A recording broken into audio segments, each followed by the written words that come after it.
All right, James, I say to everybody, there's usually very few positive things about social media. And every once in a while, there comes a point in time where I see the value in it. And this would be one of those times when you get to make a connection with somebody and sit down and just have a great conversation with them. I haven't researched you. I know very little about you because I don't like to go in knowing anything about something. I love my first conversation with somebody in an environment like this just to be the real form. So like when we start talking today, like I take it as that I know nothing about you. Like you were born one day and you ended up here and I know nothing in between. I love that, man. That's organic. That's creative alchemy. Let's rock and roll. Thank you for having me on the show. And I look forward to seeing where this dance goes. Yeah. Conscious warrior coaching. Now that's like, as soon as I seen that, it was one of the things that initially drew me into wanting to investigate who you are. But then I hit the pause button. I'm like, you know what, like just step away because you know you're going to invite this guy in as a guest. Hopefully he accepts. You did. Why? Like what? Like why is conscious warrior coaching? Like what's the concept behind it, and why did you start it? Yeah, I think it's exactly why you and I connected. I think there's a paradigm shift happening out there with males, specifically with males, that I truly feel we're a little bit late to the dance. Women have been doing this for a while to embody this sense of consciousness, this sense of being heart-led. We hear that term a lot, heart-led. And that's really a culmination of my journey on this planet is being a warrior in my different arenas of life that I've been very blessed and humbled to have lived in, and come out the other side with some deep personal work, some obviously some major pivots along the way to ultimately realize, Blake, that the truth inside of James is love in everything I do. And you know, I'm not a hippy dippy guy. I'm not going to go out and, you know, chant at the moon naked and play the bongos like McConaughey or something. But I'm gonna just sounds like fun though, but but I'm gonna lead with love and arms open and arms at people's back and walk side by side with them. So there's a reason why, because I've considered myself a warrior on a hero's journey, I think, as we all are to some degree. And now I've realized that it's a conscious warrior. So taking that lens and spinning it around to help other people in whatever facet they need.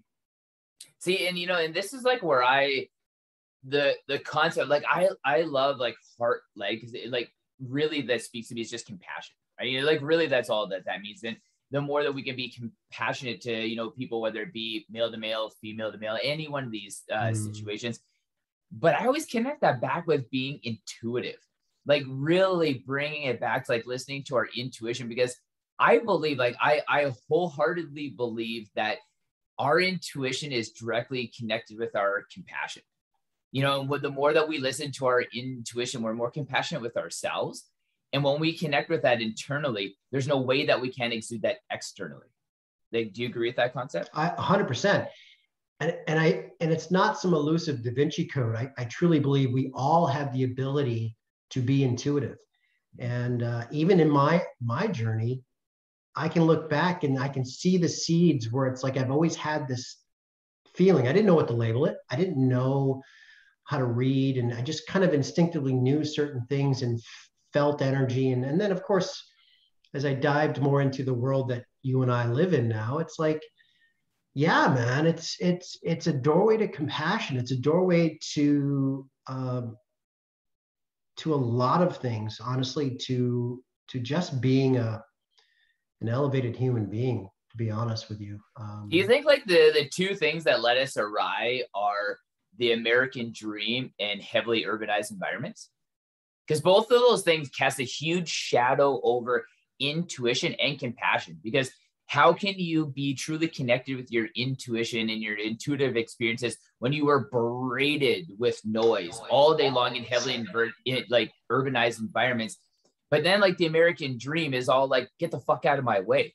Like sharpen your elbows and just start getting in there, because it's all about like, there's no way that you can connect with intuition and compassion when we are heavily plagued with these two concepts, and then never mind, then you want to stack the layers of like marketing and, like all of these, like, then sports, like we multi-layer all this, but like the two things that I find that really just sharpen people's elbows and cloud the connection with their intuition is urbanized environments, because I'm in the backcountry so much and I lead teams into the backcountry and I see the metamorphosis immediately when there's like this osmosis of the backcountry just infusing into people, and then when a lot of people abandon the typical American dream, they're like, you know what, this passion project can be my 9 to 5, and they start connecting a little bit more back with like, I might have less, but I've gained so much more. Yeah. I'm smiling because you're like, get out of my head, Blake. It's I'm in the process of writing a book right now. I've been writing it for over a year.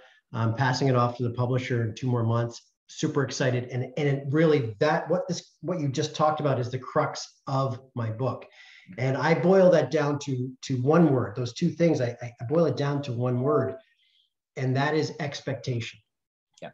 And in my journey, that we talk intuitiveness, in my journey, it was the little Jimmy, the child within, if you will, had this conduit that was unobstructed.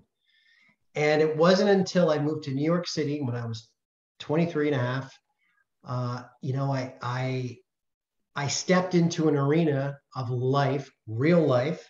And all of a sudden I was, stuffed this playbook of how life's supposed to be.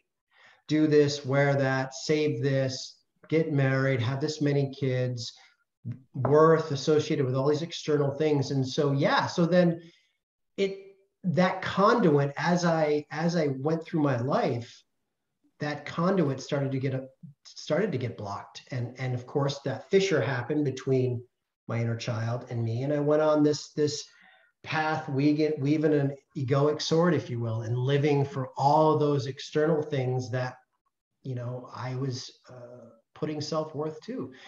And exactly your point, when you talk about the backwoods, for me, and, my turning point in life, my jungle event, if you will, I went into the jungle, not literally, but figuratively, and stripped myself of all that bullshit. And so, Conscious Warrior, my whole brand is the hero within, and that hero within is truth. And that truth is connecting or reconnecting to the inner child, that intuition, and then understanding, then trusting that truth to guide me. I don't need a playbook. I create my own playbook, right? And then, as I come out of the jungle, as I'm sure you take your teams out of the wilderness back in, it's like, I'm only bringing in shit that serves me. That's it. And the intuitiveness that I trust is allowing me to pick and choose. Right? Yeah, it is one of those things that I find to be like, really interesting, about us as human beings, is that, like, you kind of noted in this before, that do you feel like we're starting to abandon a conversation like this being labeled as like two new age hippies having a conversation, like peace and love? Because there's still a big part of that, and like you see it with like anything that involves a connection with our environment around us, how a naturopathic doctor is not a real doctor. If you talk about love as a man, you must be a hippie, and you probably have some orgy commune somewhere. And, like, you just like it, we still are living in an environment where we're going through this, but, just being in health and fitness for so long, like, 20 years ago, I was the guy at the table ordering like a chicken salad, being like, oh, I can't believe you're that guy. What are you trying to prove? Like now it's super common, and that you see this pendulum shifting. But I feel like, I don't know your thoughts and opinions, and maybe you can weigh in this, is like toxic masculinity almost ruined the ability for men to come out and have a strong concept with a softer edge.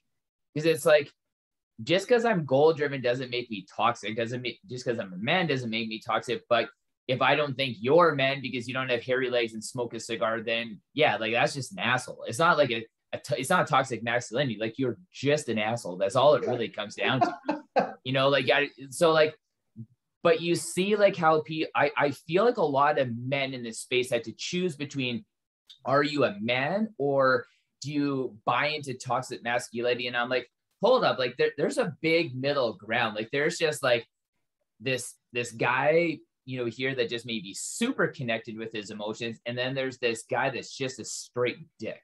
And in between there is where a lot of men can operate and still be a strong man, but still be like, you know what, if you need a hug, I mean, like my best friend is in his office. We had a meeting. We work together. He's been my best friend for like 10 years.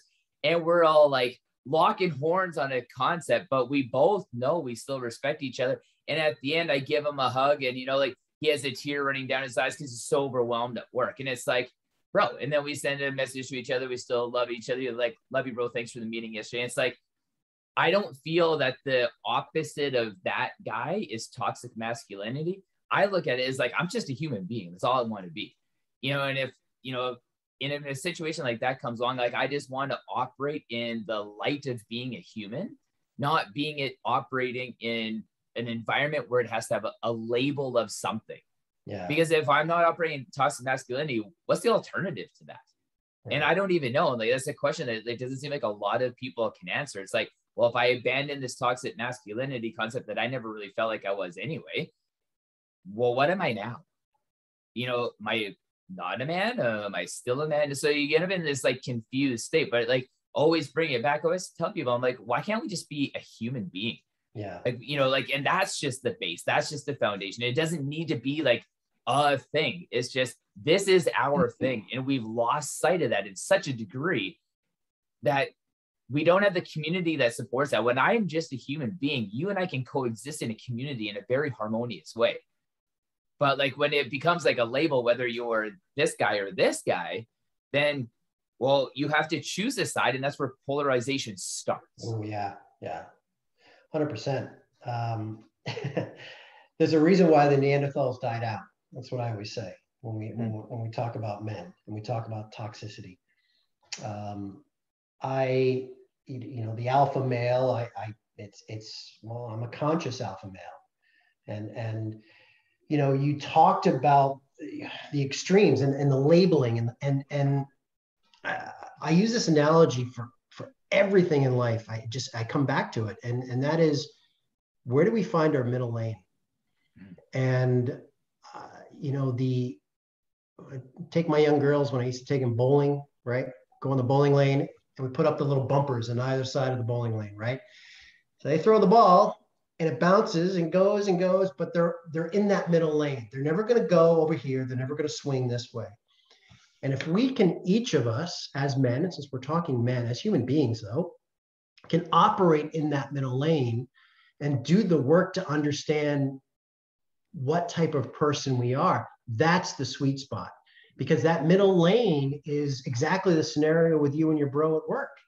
It's like, you know, that it allows you that flexibility with which to, honestly, to give yourself permission to show up within that structure. And I'm the same, man. Like, you know, high performance athlete, a fucking heavy metal guy, you know, WWE fanatic, like you name it, right? Like I'm a guy.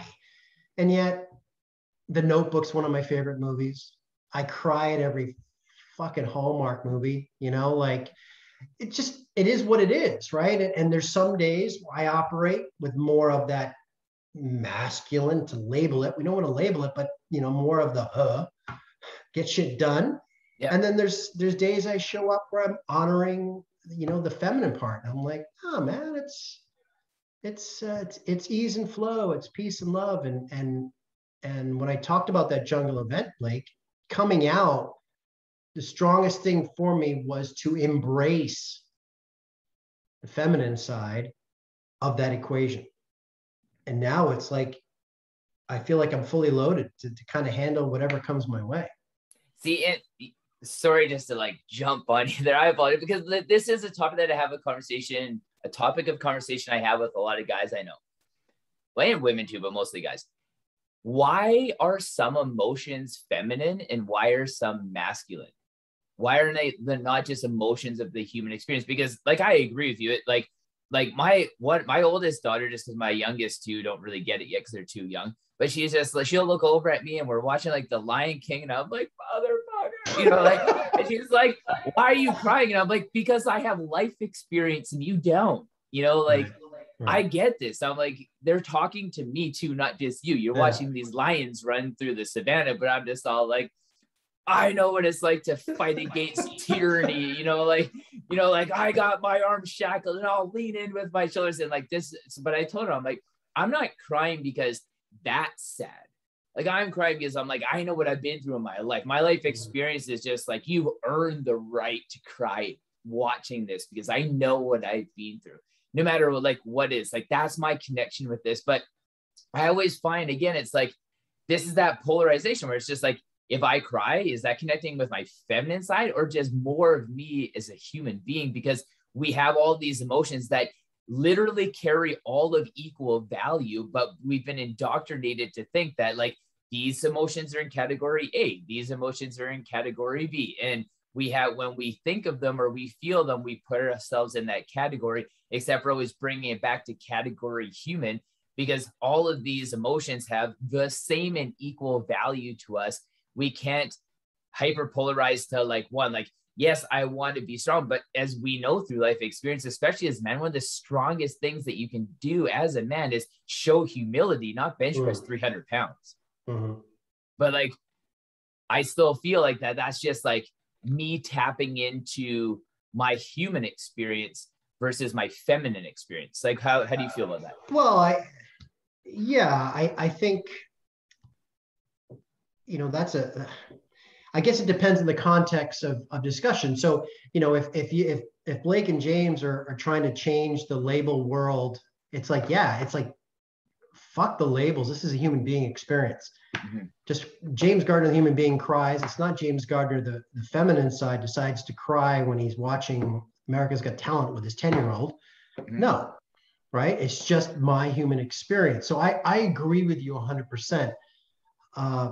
Where, and this is the work maybe that I have to do, is I haven't decided to label. I haven't decided to undertake a mission to change that paradigm. So I create awareness. And so I'm, when I use emotional things like that and labels, predetermined labels, it creates relatability. So I find that I naturally fall into that, so that I can reach the other person on the other side of the camera, mm-hmm. Right? But I agree with you. I just haven't taken that step to want to facilitate a physical or just a perceived change in how we label things.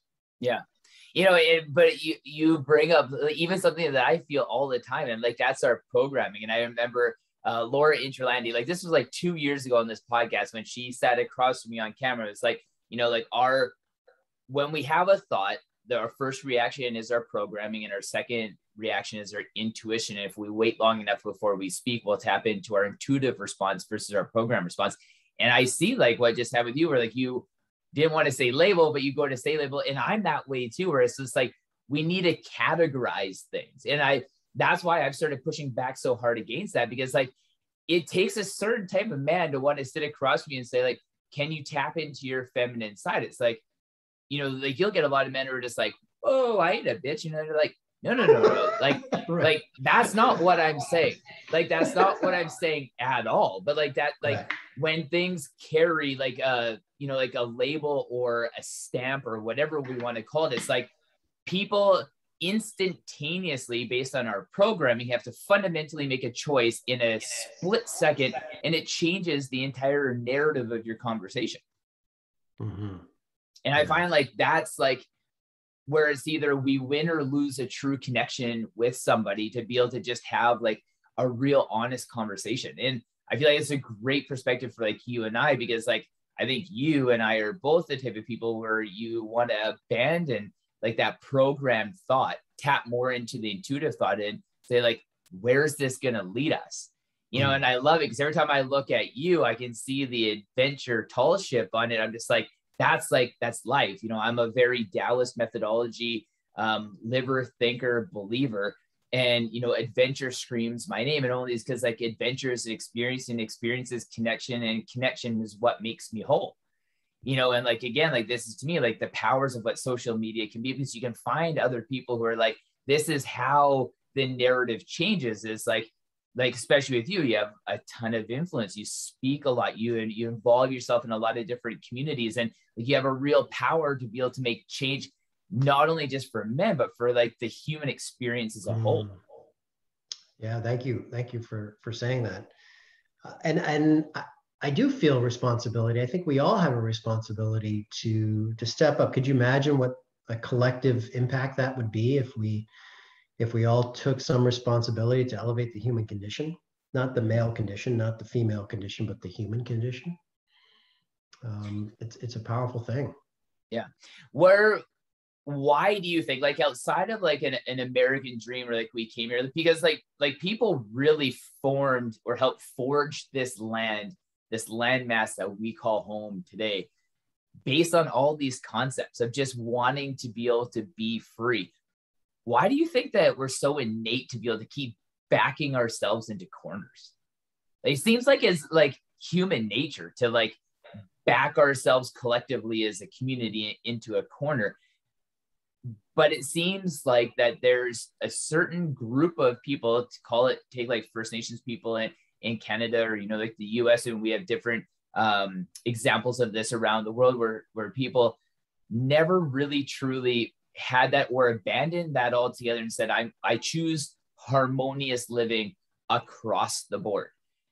But like us in like Western culture, it's like we are damned to be able to always box ourselves back into a corner. Like, is as long as we have a strong Western influence, are we predicting our own inevitable future? Because we all know the famous saying that the history is bound to repeat itself. You know, and we see this especially going on today, the way that our world is operating. And like, what's your thoughts and opinions on that? I know it's a heavy question. It is, and it's a tangled web conversation. Well, I think a big part is we are seekers. So we've been hardwired with this colonial imprint of adventure, freedom, carving our path in life through our hands in a foreign land. And there's adventure, there's romance, there's all of these things that encompass that.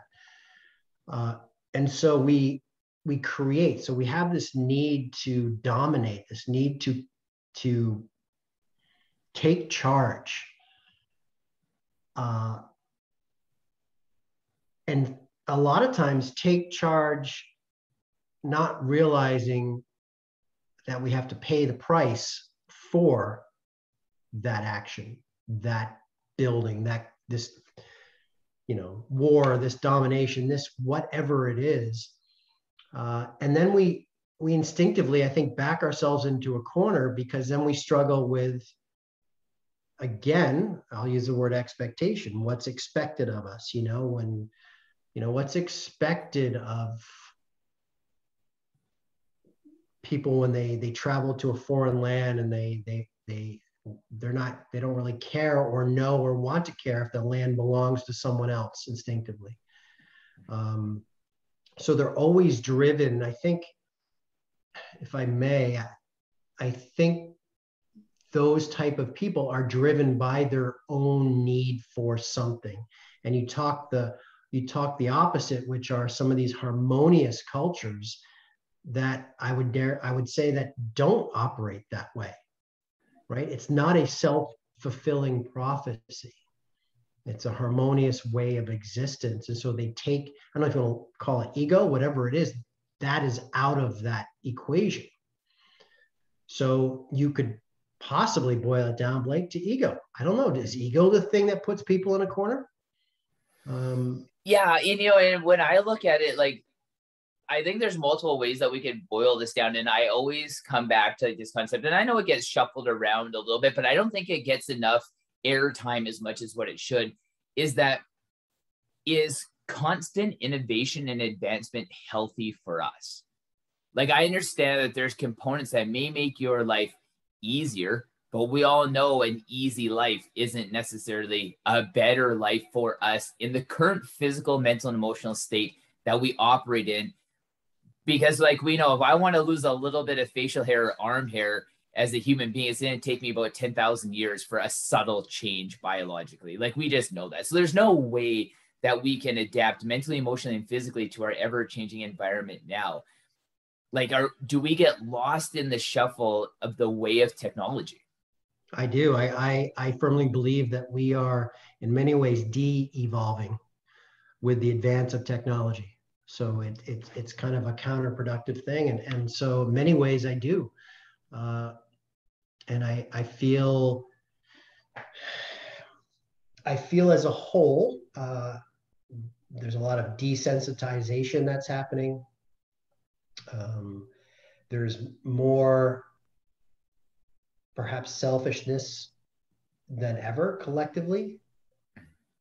So I agree with you. And why I do think technology has its place. And here I am with my iPhone and laptop and fancy right? Yeah. I mean, and I think it's like anything, that middle lane that I was talking about. So what does that mean for James Gardiner? How does James Gardiner, the human being, right, show up to balance the technology, his need for social media, his need for a stage to talk, and yet still have that harmonious existence that we were talking about with some of the civilizations around?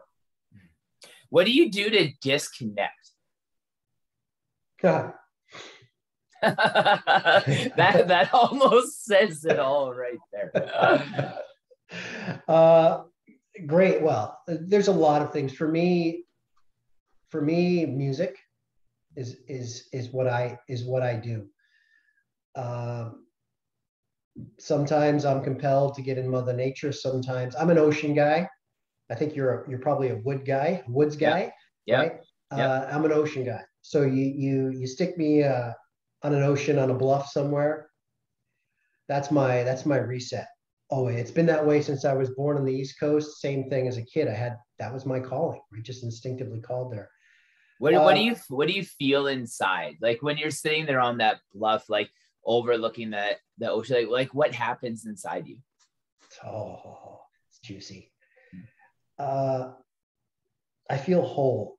I operate by a core compass. I have 4 points that guide me every day: truth, freedom, intimacy, and artistry. That those things create a sense of romance for me. How I look at the world, how I take a sensory symphonic experience of every moment. And when I'm there at the ocean is when that conduit is completely open. I feel connected. I feel connected to the earth, just as I'm sure you feel connected when you're in the backcountry doing your thing. There's a connection to lineage, to history, to Europe and ancestors that I've, that I'm from. There's just I just feel connection. That's just it. Yeah. See, and this is something that I feel when I'm in the backcountry, is that I don't really say that this is like spirits or ghosts or whatever it may be, or like I kind of look at it more as like an energy field that I can't explain, but it's I almost feel like the movement that's happened preceding me, where it's like I'll go and I'll be like walking in the backcountry, in BC, some of these big old growth like cedars, and I see the little things, steps have been carved, or they used to put the wood planks when these guys are sawing these trees down. And it's like I sit there and it's almost like I can see them doing it, because there's nothing else around. There's nothing else for me to like focus on. It's like I feel that energy. Like it's almost like you can see the sweat on these guys and the toil that they went through. And, and the one thing when I'm in the backcountry, I was sitting on the summit of this mountain a couple of years ago, and I'm looking out over, and I have the moments just like you, where you're like 20, 30 minutes, an hour goes by, and you're just like, wow, you just lose this time because it just strips everything away from you. And I thought, I'm like, mountains actually represent the most gross, disgusting destruction. They're so destructive. They're so violent. Like you don't see anything else outside of a volcano that is disruptive to this planet is what a mountain range is. But I'm like, the peace and the harmony. Like I love the representations, and like sitting there, like I get to be able to absorb that. I get to pull that into my body, being like, no matter what is going on in life, I can, like, there can be the bubble up of like this crust of like the core and the smashing of this rock and just sheer violence. And then you get to this point where it's just serenity and calm. And I feel like when you have representations of serenity and calm, it changes you. It changes the way that you think. It changes the way that you act. It changes the way that your heart perceives. It changes the way you physically operate. And it sounds like that you tap into that same thing when you're looking out over the ocean. So I definitely know what you're talking about. I do. And you were talking about the trees and the cedars, and much is the same for me. I grew up in New England in the States. And so, there's a lot of history there. And I think that's why I'm called to that. And so what you get, I get from a cobblestone street. Mm-hmm. I can put my hand against a building that was built in 1780, and I swear to God, I have this, you want to call it, label it ghost, whatever it is, right? This energetic transference from a time before me. And I get peace from that. It's really weird. And I've only really stepped into this the last handful of years, 2-3 years, maybe at the most. And it's amazing. So for me, if I had my choice, 9 times out of 10, I would not go to the Caribbean and sit on a hammock with a Corona, as amazing as that would be. But I sure as shit would stand in a cobblestone street in Edinburgh or somewhere in Europe, Eastern Europe, whatever, and just hold counsel for whatever shows up. That's the shit that lights my fire. Yeah. See, and I'm the same way. I always tell people, I'm like, all I need is shoes and a backpack. That's all I need to be able to connect with what really connects with me. Because one thing that I feel in those moments, and this is the part that I love the most, and I always want to just hold in my hands with like just the softest silk gloves, is that people used to stand for something. And I feel like very few people stand for something now. Like there's not an abundance of being like, this is my name. My name means something in this community. My family means something in this community. I'm going to uphold that. Like, and I feel that, like, and I, maybe it's because I want to connect with that. Like, that's what I want to feel from that experience. But I find it so hard now that, like there's this illusion or facade of meaning, like what it means to be Blake. Like you want, like this is who I am, and this is what I stand for. And it not be signaling or virtue signaling or anything like that. It's more just like, I made this desk. This is my desk. I forged this with my hands. I made this sword. I made this car. I built this house. But it was like quality, because it meant something to you. Like it wasn't just something arbitrarily that happened or you did, but it was like you wanted in 100 years from now for somebody to be like, that's a Venechuk desk. Like you know what I mean? Like I love that. And like when you say that you put your hand on like a cobblestone street, it's like, I see that in my mind when you're talking about it. Like I see it like these guys, like that the lines, they meant something, like the size of the rocks, they meant something. The spacing, it meant something, because they wanted to know that they were a part of that process, and it meant something for it to be good. And we see this in representations of a lot of these structures that hundreds of years or thousands or tens of thousands of years are still standing because of that code. However, if we abandon everything, if we got wiped off this planet right now, our representation of the last like 50 years would be gone immediately. But we would still be left with those representations of 100 years ago, 500 years ago, 1,000 years ago. And that's what I love. I love that moment. Yes, I think this is a great conversation. I want to dive into this. The most complex thing in the world is simplicity. And I truly feel because you talked about name, like we know back in the day, the name was all people had. There was a sense of honor, and that honor now there's a disillusion, like you were saying. There's just this, with all this noise, it's causing people to shiny object syndrome, right? Where everyone's like a flipping squirrel trying to cross the road, trying to understand what their lot in life is. Getting back to I'm going to say the old days, the olden days, but it was a more simple way of life. You talked about technology, right? Well, technology wasn't around. And if it evolved in a lot less rapid freight train than it does now. And so there was more of an integration. And I think there was more of a harmonious balance of mental evolution with the technical evolution. Now it's completely out of fucking whack. At the end of the day, back then, that's all that people had was their name and their pride in what they were doing. And it wasn't about the next job. It wasn't about, well, I can makeshift these lines. And, if I can hire 10 people, I can multiply my impact and I can double up my revenue next month and do this. And yeah, my 100% job might go down to 80, but that's okay. I'm going to fucking live in the high life. There's so many things. War, everything, I think, I haven't really thought this through, Blake. I'm just going to throw it out there. Probably going to get chastised for this. I don't know.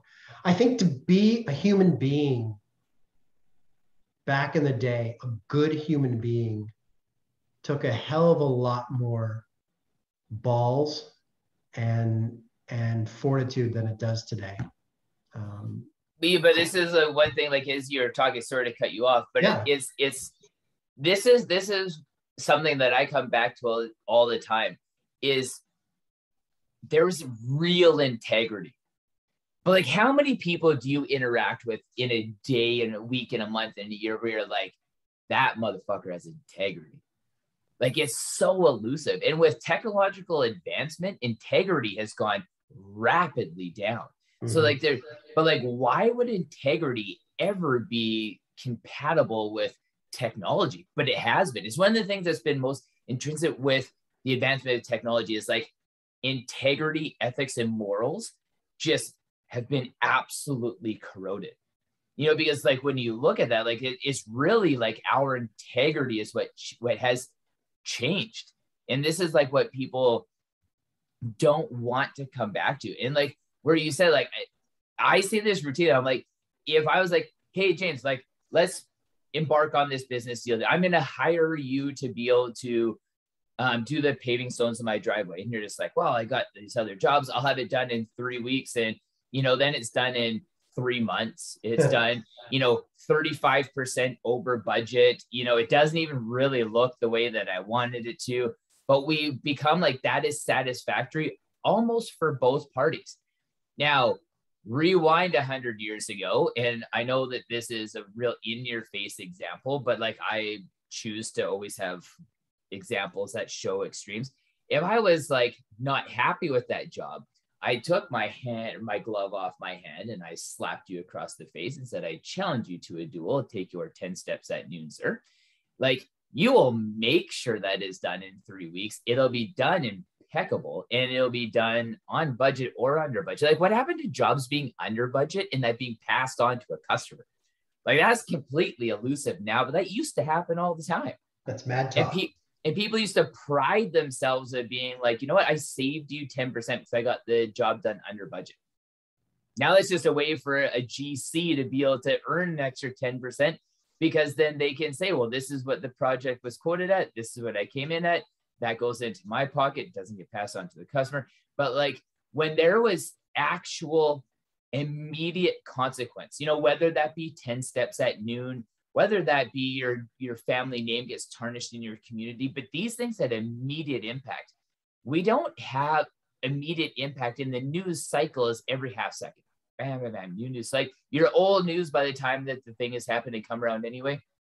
Like we don't have that. Do we need more consequence? Do we need more immediate consequence back in our life to have better integrity?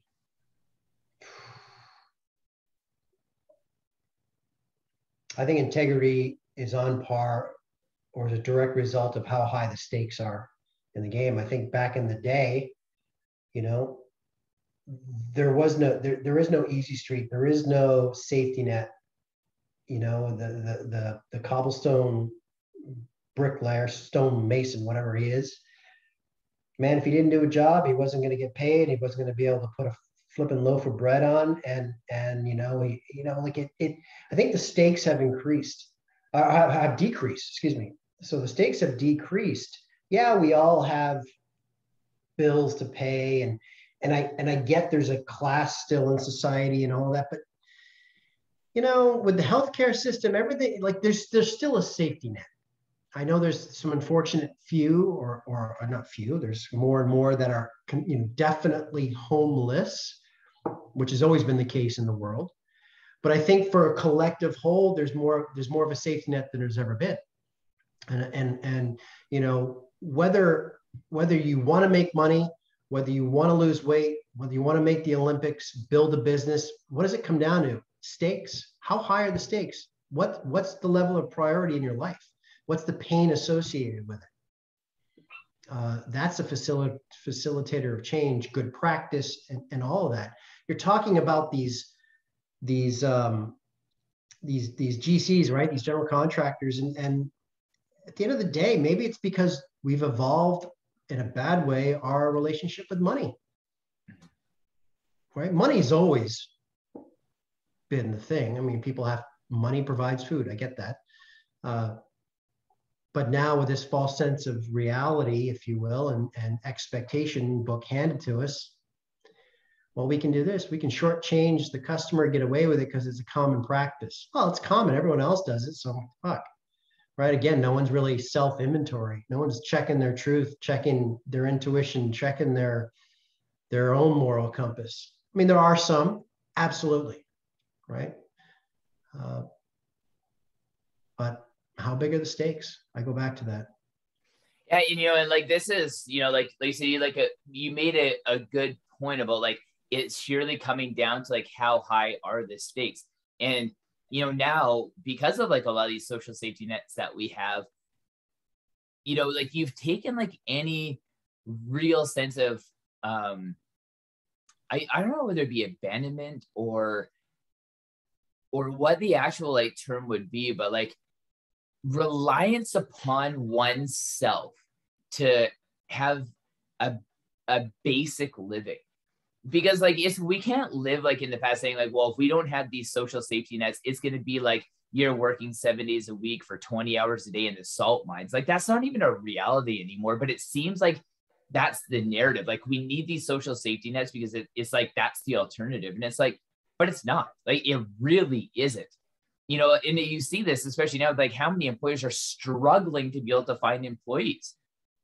But I know that we're not going to get too big into politics, but it's like, but then you have like a liberal government who wants to extend a lot of these, social benefit programs because there's, like this new federal election coming up. But it's like, that doesn't help the citizens. It may help you get back into office, but it doesn't help the people who are supposed to be running this country, which is us as people.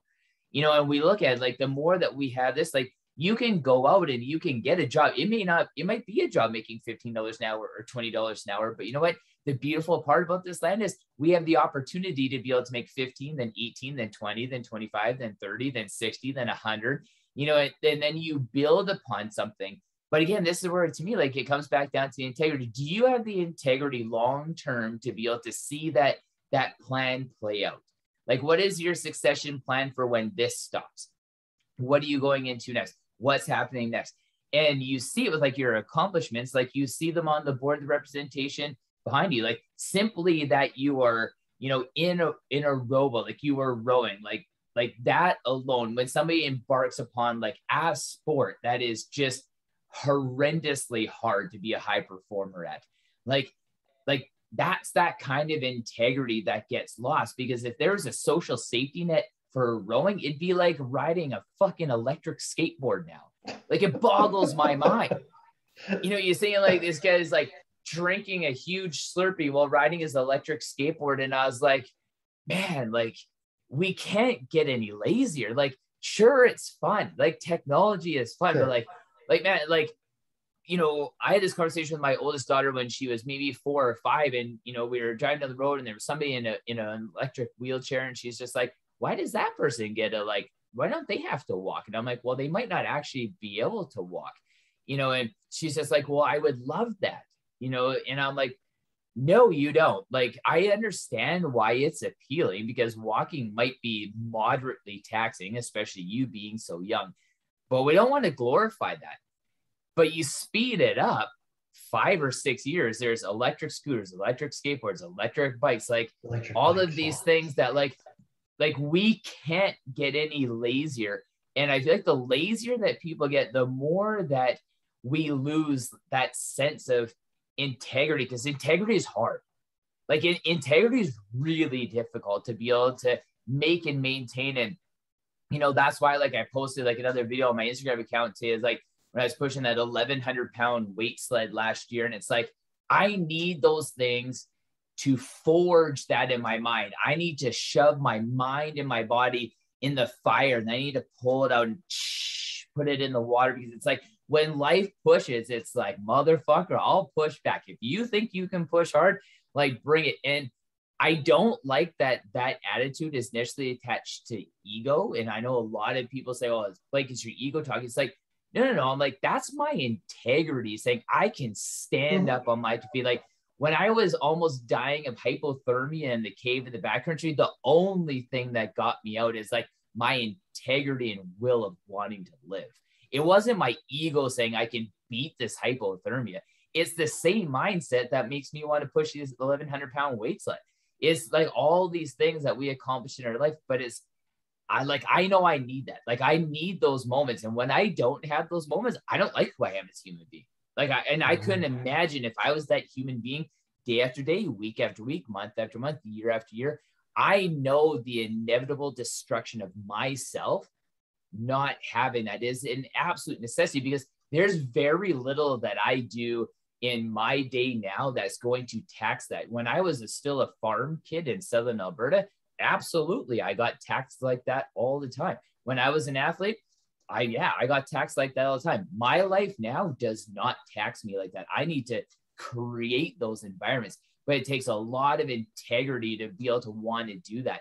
And when you see people like that come into your life, like you, and like people like that, where like you choose struggle, like you choose to be able to put yourself in like the flames of like atrocity and integrity, and you say, I'm going to come out on the backside of that, because that's how you get there. And you can look back on it when you go into that metaphorical jungle and you say like, yes, like I now know what's a priority to me, because like I can connect with how I feel inside, and I know who I am as a person. And my mind is clear enough to be able to go into this with an open mind and an open heart and open arms to myself and my community around you.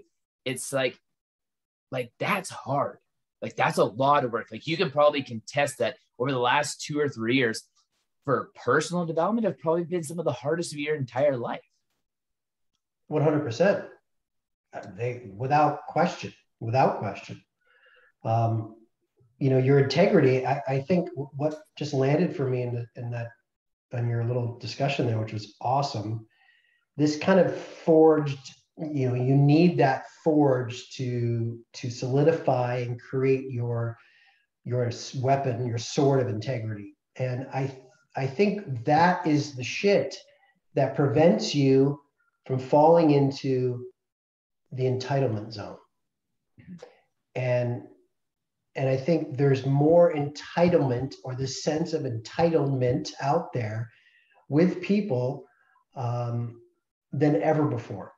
And the same, so you know, the personal growth that I've done, the kind of later in my life when I got back into the high performance arena as a rower and an Ironman athlete, I'm like, it was to forge my weapon, just like you, to prevent from just, okay, life, what are you giving me? I'm here, right? This sense of entitlement, or this sense of woe's me. Fuck, like, not a day goes by that I don't struggle with something. I mean, I'm no different than anyone else. The difference is, the differentiating factor is, I don't pull the fucking entitlement card, right? If I'm going to go in like you, if I'm going to go into the belly of the beast, I need that. I want that. And sometimes that's what makes me, not sometimes, what makes me stronger. It makes me, you know, from iron to steel to fucking platinum or whatever. Yeah. Whatever See, that shit that Wolverine has, whatever that and is. this is the part that I have with it, because if a certain group of people listen to this, for one, you're being a toxic male living through your ego. But it's like, no. Like that's, it's not. And that's why I feel like, because people haven't tapped into and are willing to be able to tap into that in a very natural state within inside yourself, because it's not burning inside you. You don't know. Like, that's why I say to people, I will do anything. I don't really necessarily care about finishing first. Even if I happen to, I'm not the guy that's just starving. Where's the cameras? And it's just like, no, I'm just kind of like, well, like, we're just done. Like, you know, I talk with a lot of CEOs, and this is an underlying thing that I've noticed with a lot of them. Maybe it's just the social network that I'm around, is that why do we never feel satisfied? Like when like a big business deal closes, or, you know, like this, that, the next thing. And I'm like, because it should be that way.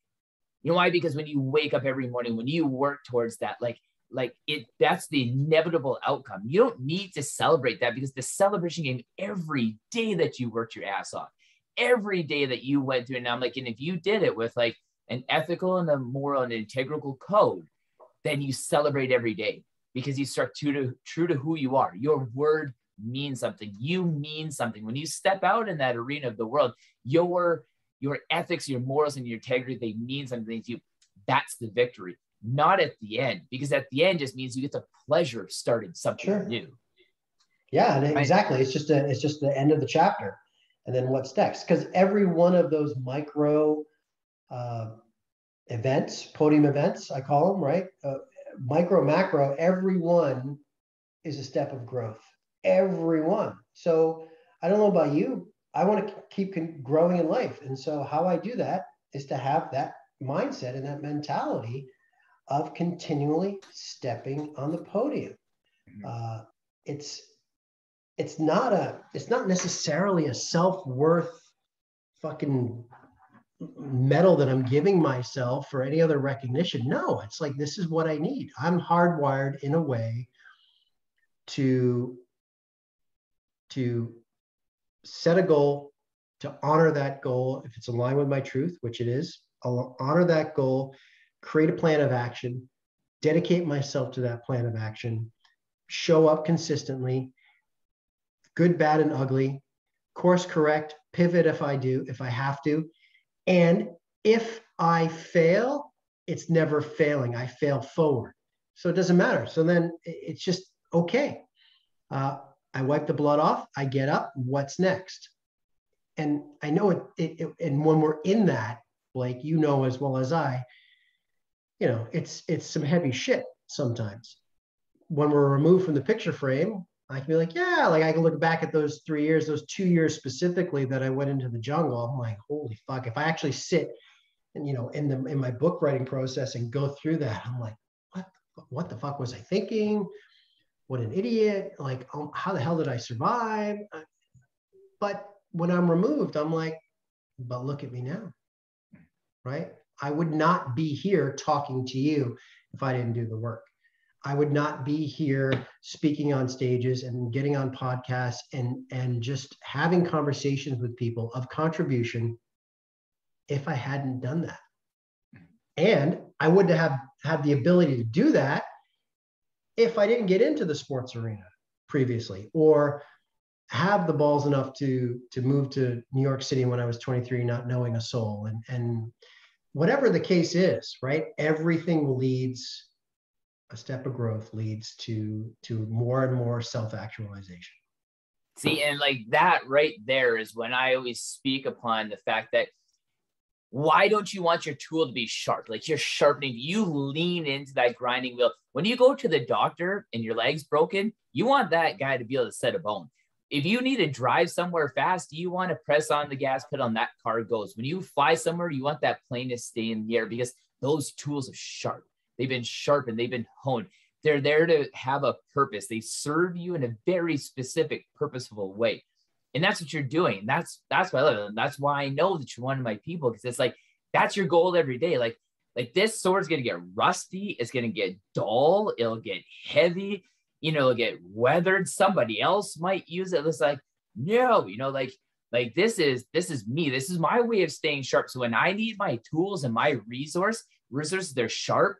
They're well oiled. They feel like, because I train with them. It's like, going on like a simplex or a complex side, it's like I always have a 30-pound pack on. Why? Because if I have an 80-pound pack on, I want to be like halfway there. If I have no pack on, I want to just kill it. Like I'll get up at 4:30 every morning, so 5:30 is a breeze. I'm up for 18 hours a day, so if I have to be up for 20, it's great. But I can celebrate a 12-hour day.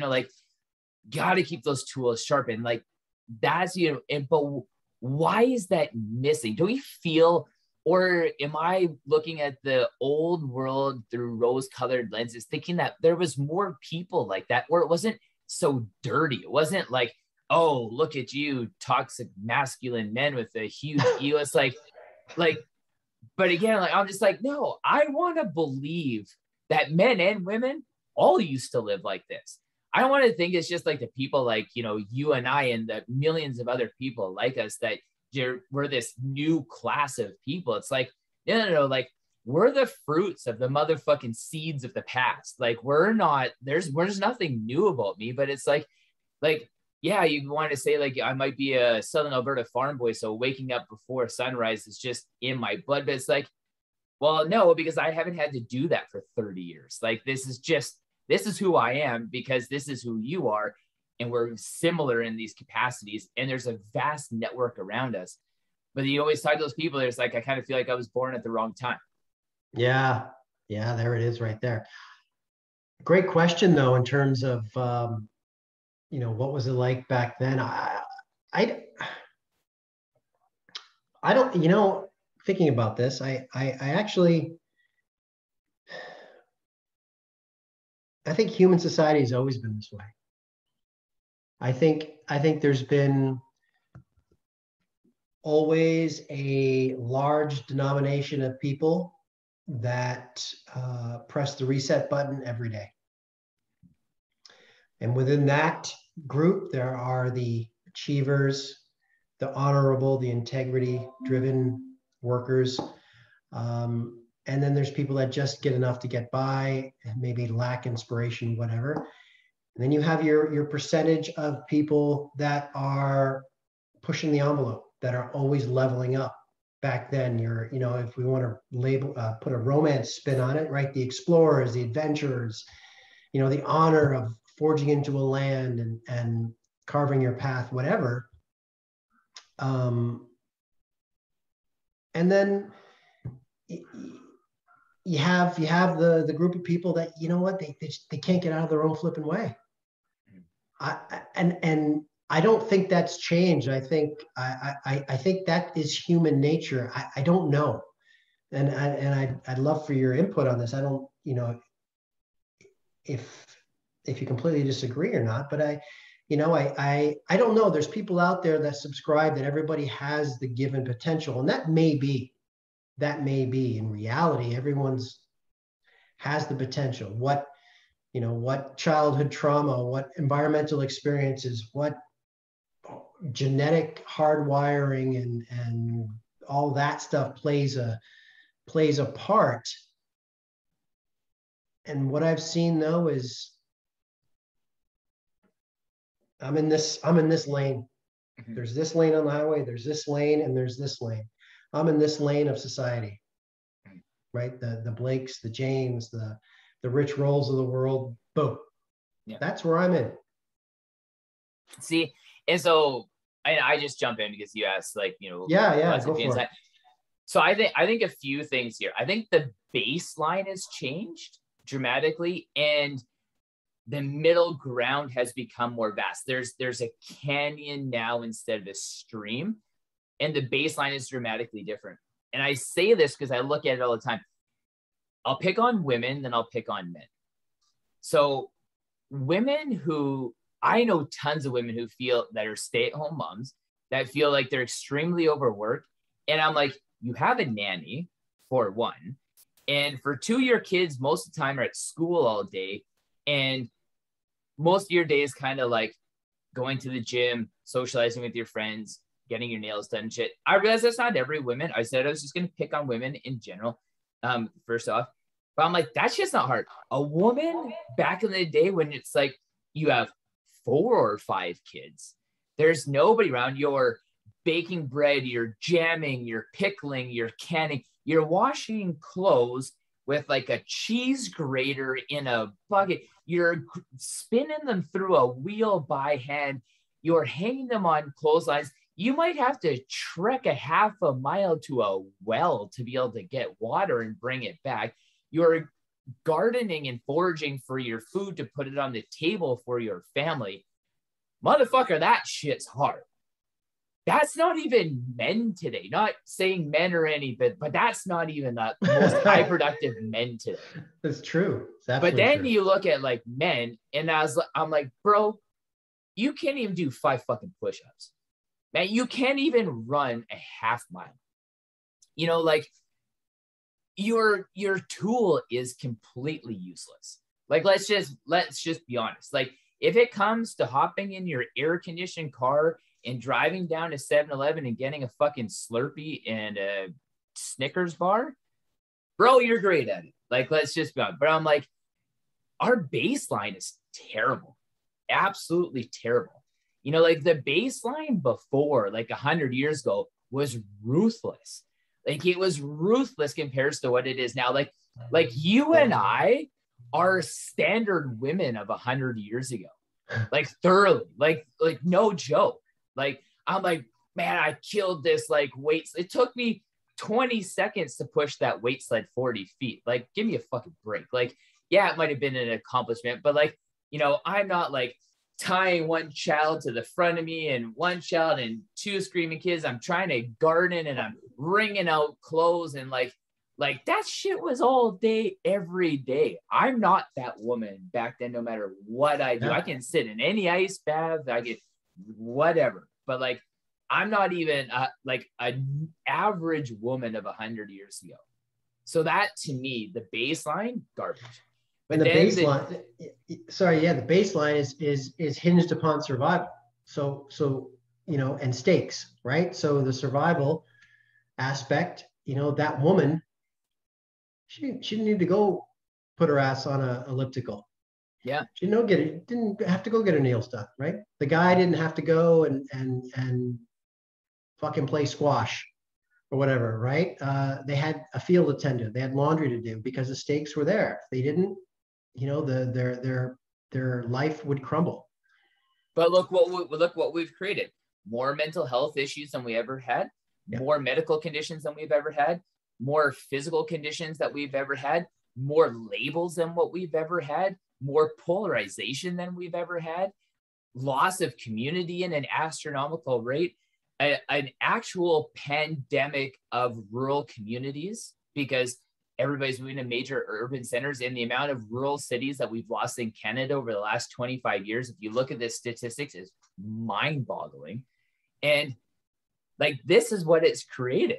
You know, this is what that has created. When our baseline has shifted because of technology and, you know, maybe like to some degree, like the social programs that we've created, like this is the result. And everybody's like, we live in the best times ever. It's like, I understand why it's easy and sexy to say that we live in the best times ever. I completely understand that shit. But I'm like, how disillusioned are we that we buy into that?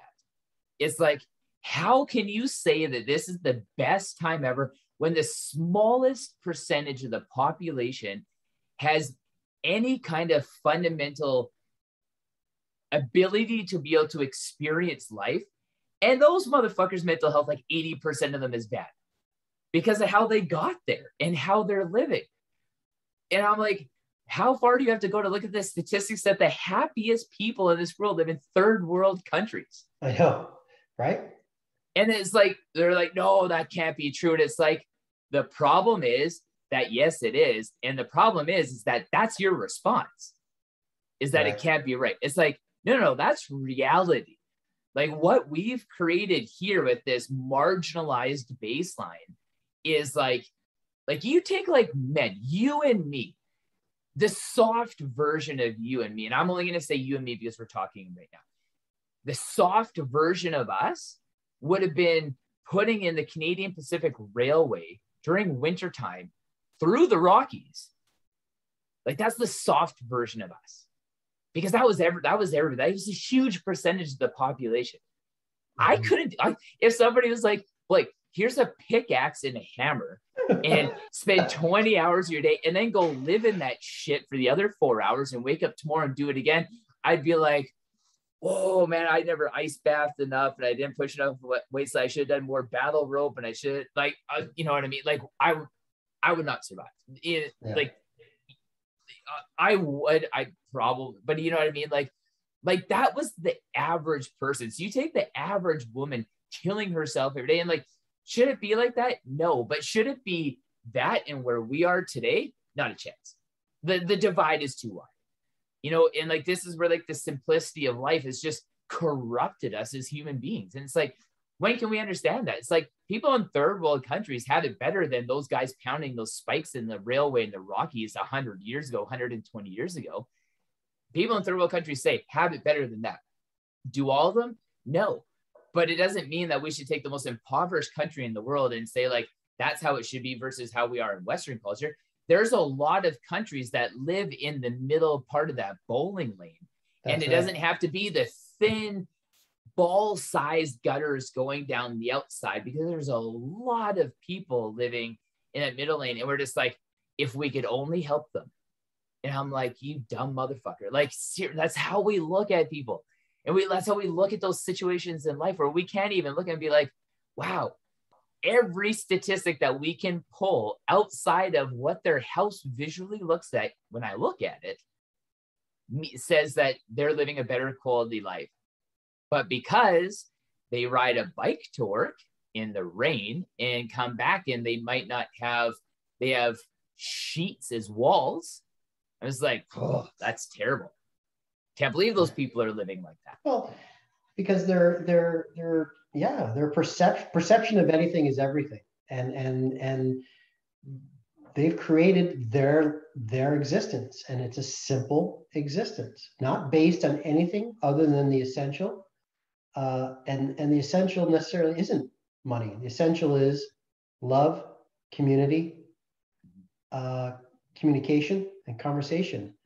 And the happiest places and the people that live the longest. The blue zones, I don't know the current study, but 4 out of the 5 were all third world. A few years back. I mean, why? Because they had those things. They lived in a communal family environment, right? They had conversation. They had a support. So I agree with you, and I also think, Blake, and for me, I feel like honor and integrity existed more back in the day. And maybe that is why, and this conversation with you has caused this. I'm going to be thinking about this. I'm like, is that another reason why I'm so drawn to the past, to the old days? Because there was more of that. There was more code. There was a code, and perhaps that's how people like you and I evolved, because you operate from a code, I operate from a code, and we label it as such, and it is our unwavering compass point of how we show up every fucking day. And I dare say that many people out there don't.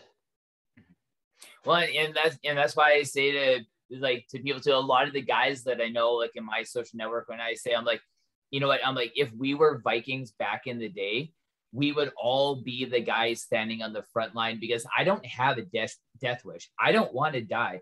I'm a moderate thrill seeker, because, you know, like there's just like, I love the adventure that's also attached with the thrill. But the one thing that I know is every single time that I watch one of those movies, like Troy or Alexander, or, you know, just like any of these Viking shows, or, you know, even maybe some of the new versions of that with like SEAL Team 6 or something along those lines, is it's like, you are my people. You are my people. When I see it in your eyes, when that actor is playing that role, and I'm like, I see it in you. That's who I am. So when I glorify that moment, being like, it is an honor. It is an honor to be able to be so connected with who you are and what you stand for, that you will run with your hand high in the air into battle. And you're like, I will fight for what I believe in. I will sweat. I will swing. I will bleed for what I believe in and what I'm passionate about, what means something to me. And you see that come out in people. And you, in those extreme situations where, again, it's like your integrity will show by your actions. Are you the guy who volunteers to stand in the back of that first wave or second wave or third wave? Or do you want to carry the honor of being one of the first people out there to be able to run into battle and say, this is what I've been doing every day? And that's like what I feel when I do all these things I do in my day, and how you've listed and the people that I know, is like every day, it's like you're training for when that battle comes. So when life throws that shit at you, it's like, yes, I've been waiting for this. Like, let me take my lumps, because I know, like what you said, that I'm going to pull the education out of this. I'm going to shift, because I always say that it's like, I'm a container shipper, an oil tanker, where like, when I'm going to port, I'm making that turn 500 miles out. It's a 1 degree turn. And every single one of those things in my life just nudges my ship that another 1% in the direction that I should be going down. And the day that I die, when I actually may get there, I'll be happy, because I'm not trying to live the final destination from 40 to 100. I'm trying to live the process, because the process is what I have found value in. I love that. Live the process. Write down that Blakeism. I like that, man. Yeah, etched in the brain. I apologize. I had absolutely no idea that it was the time that it is right now. And I feel ashamed having to wrap this thing up. I'm having a great conversation with you. What an honor and a privilege. I love meeting people that are just a part of a like-minded community, and, you know, just people who are willing to have like a good quality, passionate conversation. And I thank you so much, James. It's been such an honor. Well, thank you, Blake. I love the conversation, and I just, you know, these are important things, and I think it's a testament to us seeking to have conversation. It's a lost thing. Everyone's caught up in their own bubble, and there's so much to be had about just holding space and showing up and having a conversation from the heart, and with no judgment, with in a free, you know, heart-led container. It's like, boom. There's a lot of great things, and I, for one, enjoyed this fully, and I look forward to chatting more for sure. Yeah, absolutely. And another note that I just want to bring in here is, I really respect and value always having the time and space to be able to have a real conversation with somebody, where it's like, it doesn't have to be filtered. It's free thoughts don't have to align, and it's not just simply about listening to replies, listening to listen. And I really feel like that conversation was this, and what a great opportunity and a perfect way to be able to start my day. So thank you again. Awesome. Yeah, likewise, man. Cool. Thank you, James.